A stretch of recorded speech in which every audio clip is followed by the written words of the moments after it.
दोस्तों नमस्कार। दोस्तों, आसमान में छाए इन काले बादलों को आज पढ़ने की कोशिश कीजिए। यह वह बादल हैं जो दिखाई दे रहे हैं, बरसेंगे या नहीं बरसेंगे कह नहीं सकते, लेकिन इस देश के भीतर में लोकतंत्र पर जो काले बादल छाए हैं, इस देश की संवैधानिक व्यवस्था पर जो काले बादल लगातार मंडरा रहे हैं, क्या उसका जरा सा भी एहसास हो पा रहा है? या जो एहसास कराने वाले संस्थान हैं, उन्होंने जब खामोशी बरत ली है, और खास तौर से संसद की खामोशी, सुप्रीम कोर्ट के भीतर हां ना करते हुए एक तरह की खामोशी ही है, और इस देश की राजनीतिक सत्ता भी किसी तरीके की कोई पहल करना नहीं चाह रही है, तो इन बादलों को आज कैसे पढ़ा जाए? इसी बात से पढ़ लीजिए कि इजराइल की कंपनी ने जिस जासूसी यंत्र को बनाया, और उस जासूसी यंत्र से जब फ्रांस के राष्ट्रपति उनकी भी जासूसी हो गई, तो हंगामा इतना मच गया कि इजराइल के डिफेंस मिनिस्टर का विमान जैसे ही पेरिस में लैंड करने के लिए उतरना शुरू हुआ, वैसे ही डिफेंस अधिकारी जो इजराइल के थे उस कंपनी के दरवाजे पर पहुंच गए, जो सरकारी कंपनी ही है, और उनके अधिकारियों से बातचीत करने लगे कि आपने जो जासूसी का यंत्र बनाया है, अगर उसका मिसयूज होता है तो जिम्मेदारी किसकी होगी, और अगर मिसयूज हो रहा है तो उन देशों के साथ आपने कैसे यंत्र को बेचा है, और किन किन देशों को उस यंत्र को बेचा गया है वह पूरी फहरिस्त दीजिए। भारत का नाम भी उसमें आता है, और साफ तौर पर एनएसओ, जो कि उस ऑर्गेनाइजेशन का नाम है जिसके जरिए यह पूरा का पूरा डील किया गया, उसके हिसाब से तकरीबन 40 देशों के 60 एजेंसियां हैं जिसको यह यंत्र दिया गया, और ये तमाम यंत्र जो हैं उन देशों की intelligence agency, law enforcement bodies और मिलिट्री को ही दिया गया है। अब सवाल है कि भारत के भीतर यह किस एजेंसी के पास पेगासस था? भारत के भीतर में 10 एजेंसियां हैं, और वो सभी एजेंसी सरकार की निगरानी में गृह मंत्रालय के अधीन होती है, और मौजूदा वक्त में तो पीएमओ के इशारे के बगैर कोई भी एजेंसी किसी तरीके का कोई काम कर नहीं सकती है। लेकिन इजराइल के अधिकारी इस बात को लेकर चिंतित हैं कि दुनिया भर में इजराइल द्वारा बनाए गए यंत्र को लेकर जब थू-थू हो रही है, दुनिया के 16 देशों के बड़े अखबार लगातार हर दिन रिपोर्ट छाप रहे हैं और बता रहे हैं कि दरअसल यह यंत्र तो टेररिज्म और नेशनल सिक्योरिटी के लिए था, लेकिन इसके दायरे में कैसे पत्रकार आ गए, कैसे पॉलिटिशियंस आ गए, कैसे कॉन्स्टिट्यूशनल इंस्टीट्यूशन से जुड़े ब्यूरोक्रेट्स आ गए, कैसे वो तमाम डील्स को करने वाले लोग भी आ गए जो दो देशों के बीच रक्षा से जुड़ी हुई डील थी। और जब फ्रांस के राष्ट्रपति का नाम आया तो फिर इजराइल के हाथ पांव फूलने लगे, क्योंकि फ्रांस उस तरीके से खामोश नहीं हो सकता है जैसे भारत खामोश है। फ्रांस ने बाकायदा एक क्रिमिनल एफआईआर दर्ज की और उसकी जांच शुरू कर दी। इसका बहुत छोटा सा रूप भारत में नजर आया, जबकि पश्चिम बंगाल के भीतर में एक जज की अगुवाई में, जो कि सुप्रीम कोर्ट से रिटायर्ड जस्टिस लोकुर हैं, उनकी अगुवाई में एक दूसरे रिटायर्ड जज जो कि वेस्ट बंगाल हाई कोर्ट से जुड़े हुए हैं, एक कमेटी बना दी गई, लेकिन वह स्टेट लेवल पर है, सेंटर लेवल पर नहीं है, और स्टेट के दायरे में यह जासूसी यंत्र आता भी नहीं है। भारत के भीतर में जो जासूसी कर सकते हैं उस दायरे में इस देश के भीतर में सीबीआई आती है, इस देश के भीतर में आईबी आती है, इस देश के भीतर में रॉ आता है, इस देश के भीतर में ईडी आती है, इन्फोर्समेंट डायरेक्टरेट आता है, इस देश के भीतर में सीबीडीटी आती है, इस देश के भीतर में डीआरआई आता है, इस देश के भीतर में एनआईए आता है, नेशनल इन्वेस्टिगेटिव एजेंसी, इस देश के भीतर में एनसीबी भी आता है, और इस देश के भीतर में सिग्नल खुफिया निदेशालय भी आता है, और दिल्ली पुलिस कमिश्नर भी आते हैं, जो कि जांच और खुफियागिरी कर सकते हैं, लेकिन उन्हें जानकारी स्टेट को देनी होती है, यानी गृह मंत्रालय को देनी होगी, और मौजूदा वक्त में आपको पीएमओ को जानकारी देनी ही होगी, क्योंकि इजराइल कह रहा है हमने तो देशों को ये यंत्र बेचे, और उन देशों के भीतर में जो भी इंटेलिजेंस एजेंसी थी उनके जरिए जो भी हो रहा होगा, अगर मिसयूज हुआ है तो हम उसे कैंसिल कर देंगे। इससे पहले भी हमने डील कैंसिल की है 2017 में, उसके हिसाब से जब सऊदी अरब के साथ $55 मिलियन की ये डील हुई थी, लेकिन उसने जानकारी दी, इजराइल की कंपनी ने जानकारी दी कि हमने 5 सरकारों की एजेंसी को ब्लॉक भी किया है, और उसके दायरे में मोरक्को भी आते हैं, मैक्सिको भी आती है, सऊदी अरब भी आता है, और यूएई भी आता है। तो भारत किस कैटेगरी में आएगा? भारत में जासूसी हुई, भारत लोकतांत्रिक देश है, संविधान इजाजत नहीं देता है, कानून इस बात की इजाजत नहीं देता है जिस तरह की जासूसी हो रही थी। तो इसका मतलब है क्या ये सरकार ढहढहा के गिर जाएगी अगर जिस दिन ये सबूत के साथ चीजें आ गई कि सरकार ही जासूसी करवा रही थी? तो क्या वाकई लोकतंत्र पर और इस देश के कॉन्स्टिट्यूशन पे कोई बादल मंडरा रहा है? उस बादल को ढकते हुए इस देश में खामोशी बरती जा रही है। हमें लगता है ये इसलिए भी सवाल है क्योंकि अब एक लिहाज से सुप्रीम कोर्ट को भी तय करना है। और आज तकरीबन 500 लोगों ने, जो एक नामित लोग हैं इस देश के भीतर में, अलग अलग प्रोफेशन से जुड़े हुए हैं, ह्यूमन राइट एक्टिविस्ट भी हैं, उसमें कुछ जर्नलिस्ट भी हैं, उसमें कुछ एडवोकेट्स भी हैं, जो अंतर्राष्ट्रीय तौर पर जिनका नाम है, कुछ कॉलमनिस्ट भी हैं। इन सभी लोगों ने सुप्रीम कोर्ट को एक लेटर लिखा। उन्होंने सुप्रीम कोर्ट से बहुत, सीजीआई को लेटर लिखा, चीफ जस्टिस ऑफ इंडिया जो रमन्ना साहब हैं उनको लेटर दिखा, और लेटर में बहुत साफ तौर पर लिखा गया, लोगों को भरोसा रहता है कि न्यायपालिका उन्हें इंसाफ और राहत दिलाएगी। वे जानते हैं कि कुछ गलत नहीं होगा, न्यायपालिका उनका साथ देगी, और भारत का सुप्रीम कोर्ट सबसे बड़े लोकतंत्र का अभिभावक है।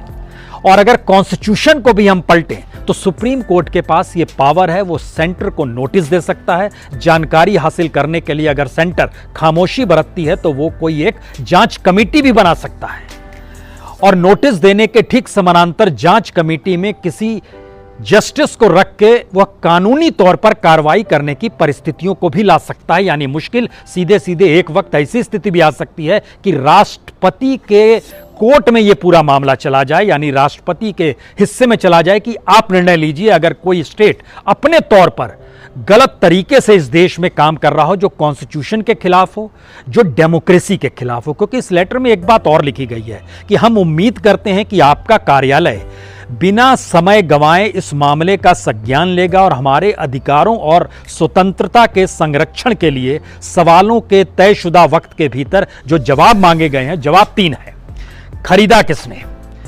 पेमेंट कितना दिया गया, और खरीदने का उद्देश्य क्या था। ये 3 सवालों के जवाब चाहिए, और इन 3 सवालों में क्या सरकार की सांस अटकी हुई है?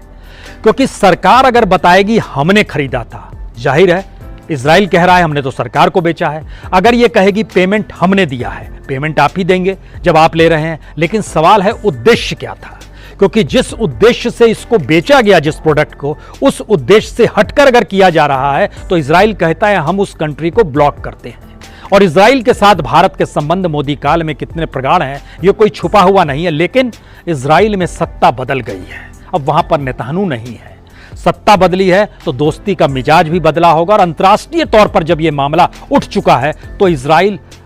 बहुत धीरे धीरे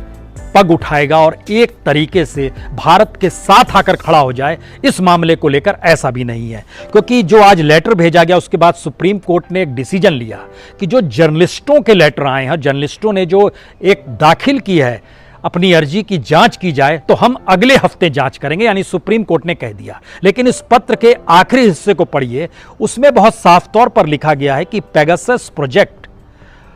और वो बातें अब तक जो सार्वजनिक हुई है वह संवैधानिक प्राधिकरणों की साख को लेकर चिंता पैदा करती है, और इसमें सुप्रीम कोर्ट की आजादी भी शामिल है। क्योंकि सुप्रीम कोर्ट में जिस वक्त चीफ जस्टिस रंजन गोगोई थे, उस वक्त जिस सेक्सुअल हरासमेंट का मसला जिस महिला के साथ जुड़ा था, उनसे जुड़े हुए टेलीफोन 11 फोन जो हैं, उसमें 2 सुप्रीम कोर्ट में काम करने वाले लोग भी हैं, उनके फोन टैप हो रहे थे। यानी सुप्रीम कोर्ट भी बचा नहीं है। ये सीधे सीधे एक लिहाज से भारत की राजनीतिक सत्ता पर अगर इन बादलों को हटा दिया जाए जिसे लगातार ढका गया है, तो फिर इस देश की सत्ता क्या भरभरा कर गिर जाएगी। क्योंकि 2 ही सवाल उसके बाद होंगे, या तो आप इस देश के भीतर में इमरजेंसी लगा दीजिए, या फिर इस देश के भीतर में बता दीजिए कि हम तानाशाह हो गए हैं, हम जैसे मन चाहे वैसे करेंगे। लेकिन सवाल है, इस देश की सरकार संविधान की शपथ लेकर आई है, अभी भी वह संसद को लोकतंत्र का मंदिर कहने से हिचकती नहीं है, और संसद की गरिमा शब्द का बार बार उपयोग भी करती है। लेकिन सवाल अब उसके आगे का है, क्योंकि फ्रेंच प्रेसिडेंट ने जब अपने यहां के डिफेंस मिनिस्टर से इस बात का जिक्र किया और कहा कि किसी भी हालत में अब इसकी जांच होनी चाहिए, तो इजराइल के डिफेंस मिनिस्टर आज जैसे ही पेरिस पहुंचे, वैसे ही वहां के डिफेंस अधिकारी जो इजराइल के थे वह एनएसओ के दफ्तर पहुंचे, और उनके पास जो जानकारी निकल कर आ रही है, उनके पास गार्जियन जो कि ब्रिटेन से निकलता है, वाशिंगटन पोस्ट जो कि अमेरिका से निकलता है, लिमैंडो जो कि फ्रांस से निकलता है, जर्मनी का अखबार, इजराइल के भी एक अखबार ने इसका जिक्र किया है, हंगरी के अखबार का भी जिक्र है। यानी 16 इंटरनेशनल मीडिया ने जिन बातों का जिक्र किया है, उन बातों की पूरी फहरिस्त उन अधिकारियों के पास थी और उन्होंने एनएसओ के अधिकारियों से पूछा ये क्या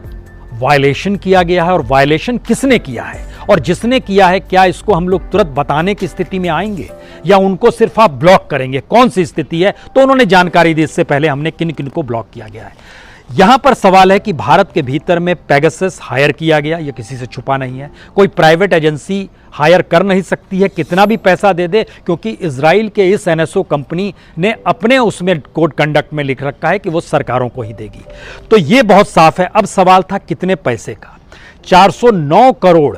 यानी 55 मिलियन डॉलर का मतलब होता है 409 करोड़ में सऊदी अरब ने 2017 में खरीदा था। भारत ने भी कमोवेश उसी पीरियड में लिया है, क्योंकि 2017 से यह पूरी की पूरी जासूसी शुरू होती है। सवाल यह था कि भारत जैसे देश में इसकी कीमत इसलिए ज्यादा होगी क्योंकि एक दूसरे देश का जिक्र जब सऊदी अरब के साथ साथ जब मैक्सिको का जिक्र आया और मोरक्को का जिक्र आया, खासतौर से मैक्सिको में भी जो पब्लिक एजेंसी है उनको दिया गया था और मोरक्को के ऊपर भी वहां पर सरकार बचाने गिराने का जब खेल शुरू हुआ था तो उन पर पाबंदी लगा दी गई कि हम आप पर पाबंदी लगा रहे हैं और हम आपको ब्लॉक कर रहे हैं। उनकी जो जांच की स्थिति आई थी वो तकरीबन डबल थी, यानी लगभग 800 करोड़ के लगभग स्थिति बनती है, यानी लगभग 100 बिलियन डॉलर से ज्यादा की स्थिति थी उनके साथ जुड़ी हुई। अब सवाल यह है कि भारत में 121 लोगों को टारगेट किया गया, लगभग 1400 मोबाइल लिस्टेड हैं जिनको किया गया, और भारत के भीतर में जो अलग अलग एजेंसियां जिनको पावर है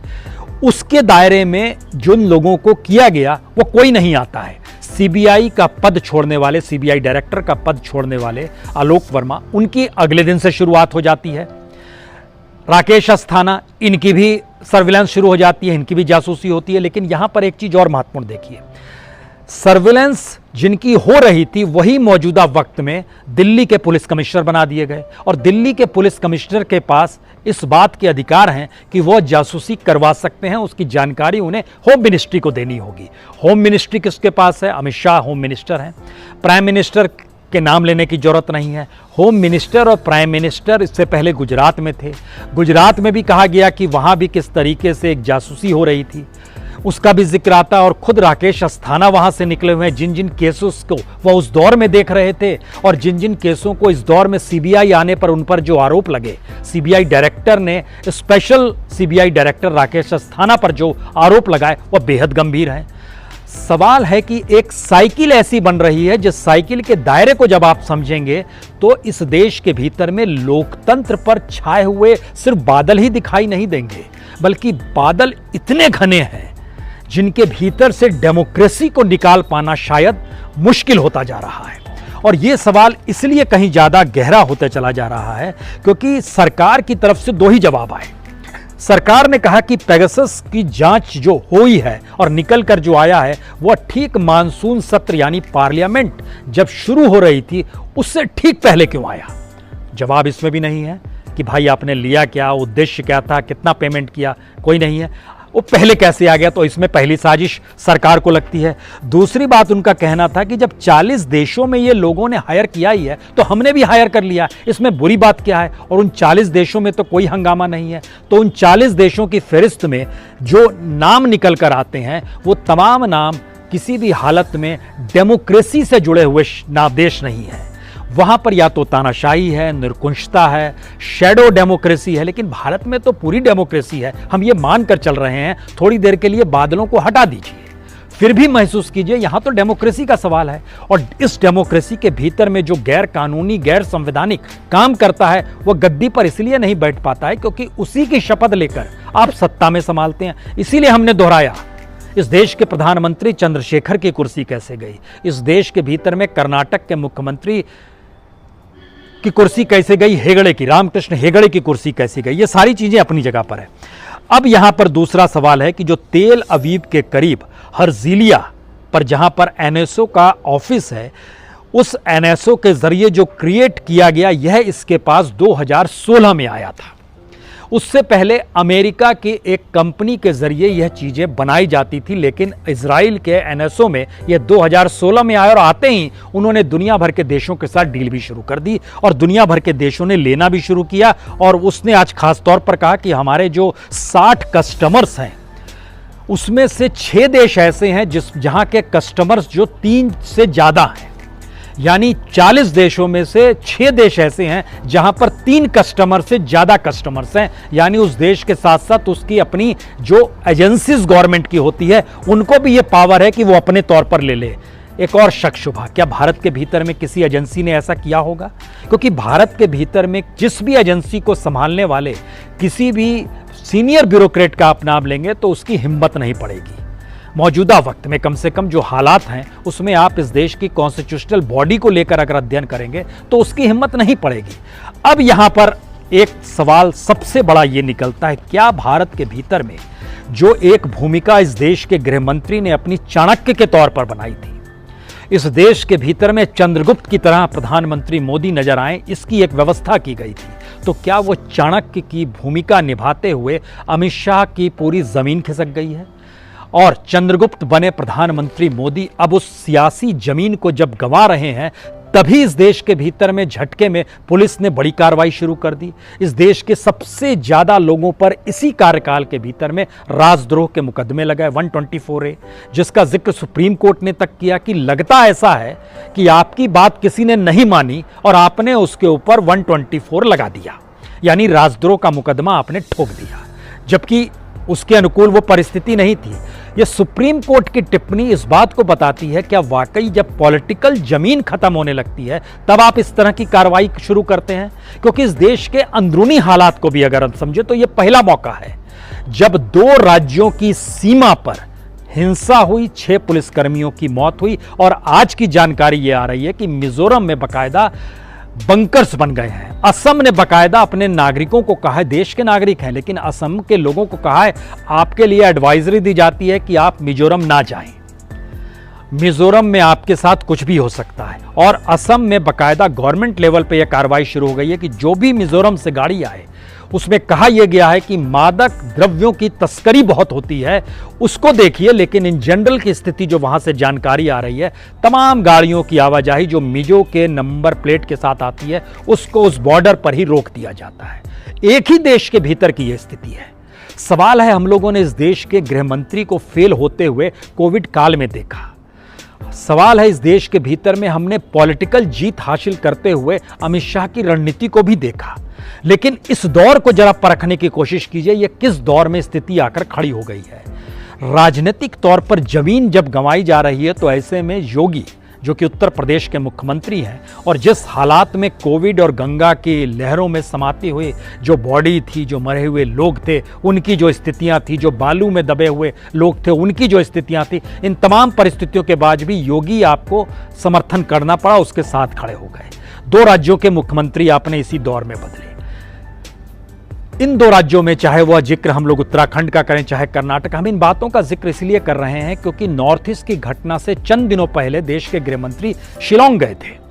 जरा एक परिस्थिति को समझने की कोशिश कीजिए, क्या इस देश के भीतर में कानून का राज ना हो एक ऐसी परिस्थिति बन गई है, या फिर केंद्र के अनुकूल परिस्थितियां जो भी पहल बना दे वही कानून का राज है? क्योंकि 3 दिन रिटायरमेंट से पहले राकेश अस्थाना को जब दिल्ली का पुलिस कमिश्नर नियुक्त करने का ऐलान किया गया तो 2-3 सवाल एक साथ झटके में आए। राकेश अस्थाना को इसलिए तो नहीं लाया गया कि अब उनके पास पावर है कि वह किसी की भी जासूसी कर सकते हैं, सिर्फ उनको जानकारी देनी होगी गृह मंत्रालय को, क्योंकि गृह मंत्रालय के अधीन दिल्ली पुलिस आती है, वो जासूसी करवा सकते हैं, कर सकते हैं। जबकि उन्हीं की जासूसी हो रही थी 2018 के दिसंबर के बाद से, जब उनको सीबीआई के स्पेशल डायरेक्टर पद को छोड़ना पड़ा था। लेकिन उससे ठीक पहले उन पर जो चार्जेस लगवाने का जिक्र था सीबीआई डायरेक्टर का, वह क्रिमिनल चार्जेस थे। अंतर्राष्ट्रीय तौर पर भारत को लेकर जो सवाल उठ रहे हैं वो 4 सवाल सबसे महत्वपूर्ण हैं।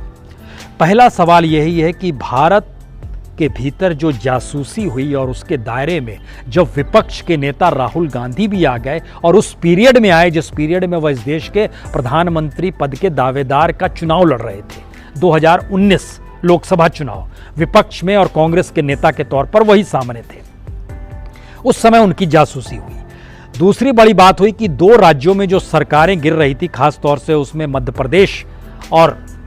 कर्नाटक का जिक्र है, तो कर्नाटक के जो प्लेयर्स थे उस दौर में भी उनकी जासूसी हो रही थी। और सबसे बड़ी बात यह है कि जो सीबीआई के अधिकारी, जो रॉ के रिटायर्ड अधिकारी, जो तमाम ब्यूरोक्रेट्स इस दौर में निकल कर आते हैं, अगर उनकी जांच हो रही थी तो भारत के भीतर में कॉन्स्टिट्यूशन क्या इस बात की इजाजत देता है? और अगर इजाजत नहीं देता है तो सरकार की तरफ से क्या पहल होगी? महत्वपूर्ण बात सबसे बड़ी यह है कि फ्रांस के भीतर भी भारत का उदाहरण दिया जा रहा है और इजराइल के भीतर भी भारत का उदाहरण दिया जा रहा है कि यह मिसयूज इस लेवल तक जा सकता है, क्योंकि भारत जैसा मिसयूज इससे पहले मोरक्को में हुआ है, जहां पर सत्ता बनाने बिगाड़ने का खेल हुआ, और दूसरे लेवल पर मैक्सिको में हुआ। इन दोनों जगहों को ब्लॉक किया गया इजराइल के जरिए। तो क्या इजराइल भारत को भी ब्लॉक कर देगा? या भारत की डेमोक्रेसी को लेकर सवाल जो है अंतर्राष्ट्रीय मंच पे जिस तरीके से उठ रहे हैं, क्या वो सवाल और गहराएंगे? और क्या वाकई अगर भारत की सरकार ने पार्लियामेंट के भीतर या सार्वजनिक तौर पर या फिर सुप्रीम कोर्ट ने कुछ इस तरीके का ऑर्डर दे दिया जिसके जरिए ये बात सामने आ जाए कि सरकार ही जासूसी करा रही थी, तो क्या ये सरकार भरभरा कर गिर जाएगी या फिर डेमोक्रेसी पर छाए इस तरीके के काले बादल जो हैं वह उस डेमोक्रेसी को ही ढक देंगे? ये सारे सवाल हैं और इन सवालों का जवाब पार्लियामेंट से मिलेगा कहना मुश्किल है, सुप्रीम कोर्ट से मिलेगा उम्मीद रख सकते हैं, लेकिन सरकार कुछ कहेगी इसको लेकर कोई उम्मीद ना कीजिए, क्योंकि पहले दिन से उन्होंने सरकार की तरफ से 2 ही बातें की गई है, ये पूरा मामला फेक है या फिर इसकी पूरी क्रेडिबिलिटी कुछ भी नहीं है। यही 2 बातों का जिक्र किया गया है। जनता के सामने आसमान है, उस पर छाए बादल हैं, लोकतंत्र में जीने की ताकत है, संविधान इस देश में लागू है। इन तमाम परिस्थितियों के बीच खड़े होकर सिर्फ और सिर्फ सोचना शुरू कीजिए, क्या वाकई ऐसा तो नहीं हो रहा है कि इस देश के भीतर में चाणक्य का रंग धूमिल पड़ गया, चंद्रगुप्त की राजनीतिक जमीन खिसक रही है, या फिर हमारे संविधान को सत्ता ने अपने अनुकूल परिभाषित करना शुरू कर दिया है, इसीलिए लोकतंत्र के पाए सिर्फ और सिर्फ रायसीना हिल्स पर नजर आते हैं, जहां के लोकतंत्र का मतलब तानाशाही तो नहीं है। बहुत बहुत शुक्रिया, बहुत बहुत शुक्रिया।